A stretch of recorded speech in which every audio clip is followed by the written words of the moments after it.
Egyptians, Ramesses. Moving on, first couple of divisions. Amun, as it was called. Re, the next division in the sequence, was moving up.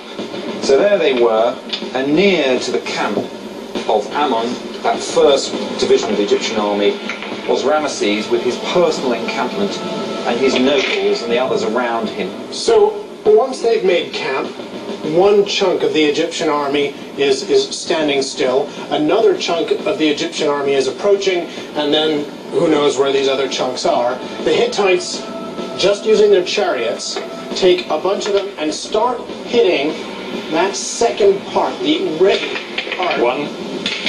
One.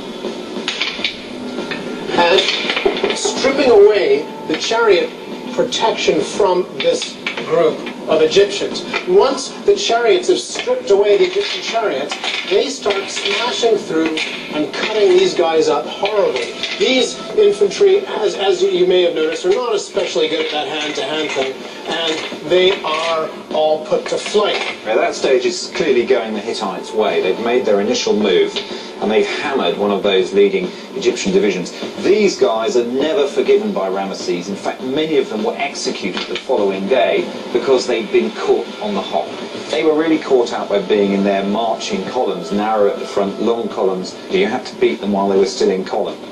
Then the Hittite chariots moved towards the encampments of the Amun division. They come up to the Amun division and they bash their way into the camp, and all the people in that camp, they'd been trying to defend it, it didn't work, and the Hittites get in amongst them. And this is a problem because charioteers think like cavalry, and once they've done that glorious charge, they've done it twice now, they start thinking about loot. They start thinking about getting something nice to bring home to the wife. So the Hittite charioteers stop fighting and start looting. At that point, and of course this is Ramesses' own account, rather coloured in his own favour, he leads this small number, a few hundred men, of his noble cavalry and begins a counter-attack. At that stage also, Qatar, the 3rd Egyptian division, begins to deploy on, and there are fresh troops. But Muwatalli, the king of the Hittites, has got a bunch of chariots left. So although the Egyptians managed to bring a lot of combat power to the end of this battle, the Hittites also managed to bring a lot of combat power to the end of this battle. And this is before the Greek idea of having a battle with a winner and a loser. So this battle has historically no winner and no loser. So this historically is a stalemate. You see? But not when you played, which was a real shame. Thanks for that.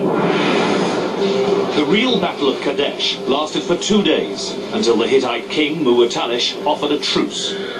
Under the terms of a peace treaty, Kadesh remained in Hittite hands, but both leaders claimed victory to their people.